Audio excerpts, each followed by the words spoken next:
I was first exposed to science and engineering attending events like these. Because growing up, I remember I used to always question and inquire about things like, why is the sky blue? Why do we drive the automobiles that we drive? Who builds these things? The foods we eat, where do they come from? So it's just that curiosity. Why do we have some of these things in the world around us? Then growing up, I used to watch a show called Bill Nye the Science Guy. You guys know Bill Nye? Bill. And on his show, he used to do crazy, wacky experiments. As you can see, he's just totally out there. He used to talk about planets, computers, machines. I used to stand back and wonder, like, wow, what is that and who does that? And I came to know that is attending events like these. My curiosity led me to be here. That is engineering. It is engineering the world around us.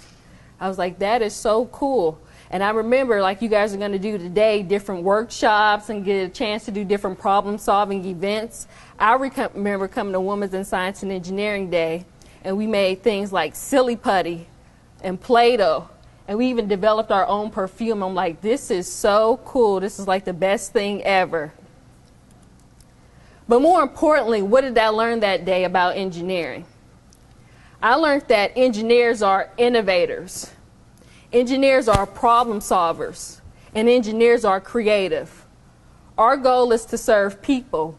We serve people in the world, and we make the world a better place. We're almost like the superwomans of the world. We go out, we help people solve things, help get food to one place to another, help people drive cars across bridges and canals. And so the true calling of an engineer is to serve people. As Girl Scouts, you serve your community. The greatest thing about attending Women's in Science and Engineering event was that I got to meet other female engineers and role models. And I attended this event every single year up until my senior year. And I remember telling my mom one day, I was like, I think I want to be an engineer. And she was like, really? Well, what are your top 3 career choices? And I told her, number 3, I want to be a doctor. Number 2, if I don't want to be a doctor, I either want to be a forensic scientist. Can anybody guess what number 1 is? Engineer. And so from there, I was just like, I think I want to be an engineer. I would really impact the world. Does anybody know what they want to be when they grow up? What do you want to be? A veterinarian. A doctor or like someone who works at NASA, the planets and things like that. Excellent, excellent. How about you? A voice actor. Wow, voice actor. Excellent. One more. So we got 2 veterinary doctors. Excellent, excellent. And so I was talking to my mom about careers in engineering.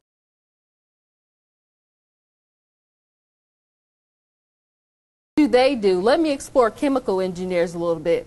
And when I found out about chemical engineering is that they develop economic ways to take raw materials and build it into a usable product.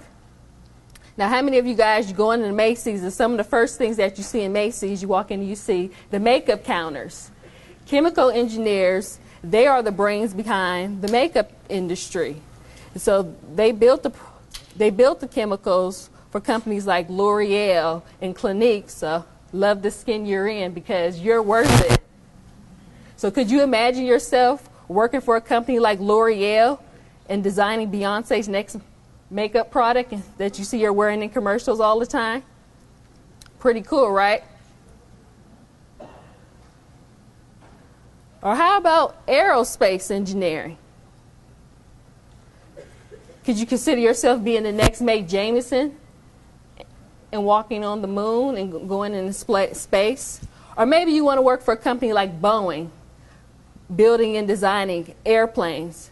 Just yesterday, I was in Atlanta, Georgia, and I said, I got to get back for this event. I got to speak. I'm in Atlanta.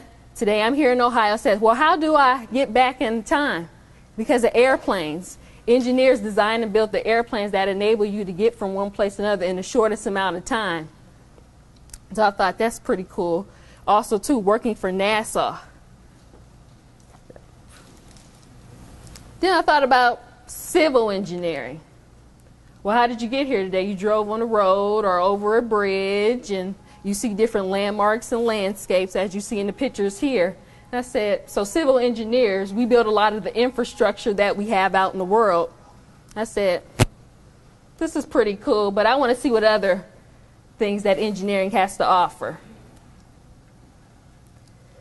Then I thought about computer science engineers. And what do they do? As long as we continue to get more computer science engineers, we'll always have cool apps like Temple Run and Angry Birds. Any Candy Crush addicts?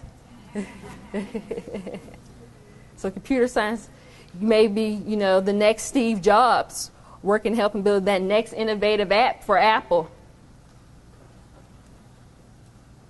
Then I thought about mechanical engineering. What do these guys do?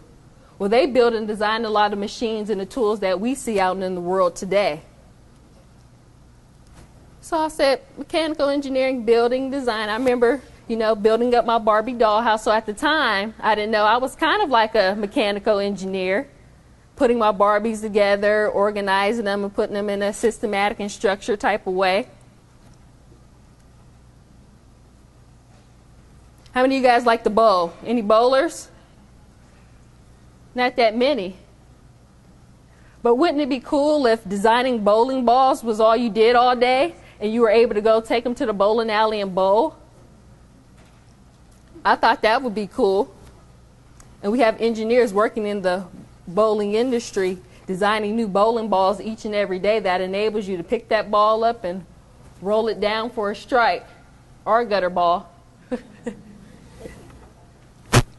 Or you can build this funky mechanism right here, this bicycle apparatus that he's able to roll down the street and he's able to keep inside without falling out. Engineers have to solve a lot of those problems.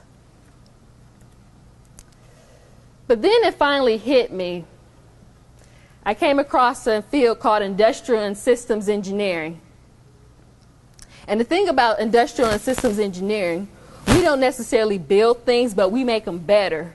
We take the product that the chemical engineers have brought the material to. We look at what the mechanical engineers designed. We look at what the civil engineers have put together. We said, there's got to be a better way to do this. So we take all that information, we take the people, we take the money, the resources, the tools and machines, and we design systematic processes like you'll see here in this picture. This is a factory, an automation factory. And so I said, I think industrial engineering may be for me because I like to take things, I like to look at them, and I like to enhance them and make them better. So I decided to pursue an engineering degree at Youngstown State University, as Heidi read, in industrial and systems engineering.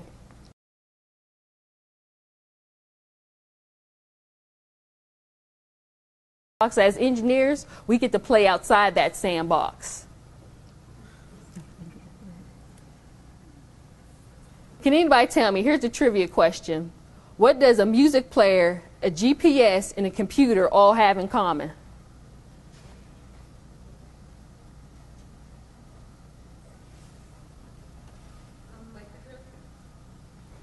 Yes. Anybody else? They work?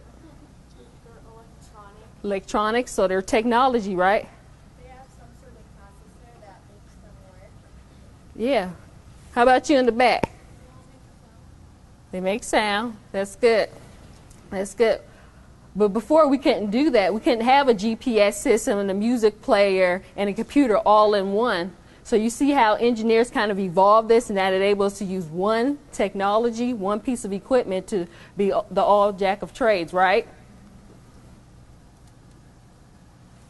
So as engineers, we always have to see the impossible and create the invisible. Create in the world what we currently do not see to make the world a better place. So today you'll be doing different activities and events that require you to problem solve. And when we're looking at new innovative things, we have to go through a process.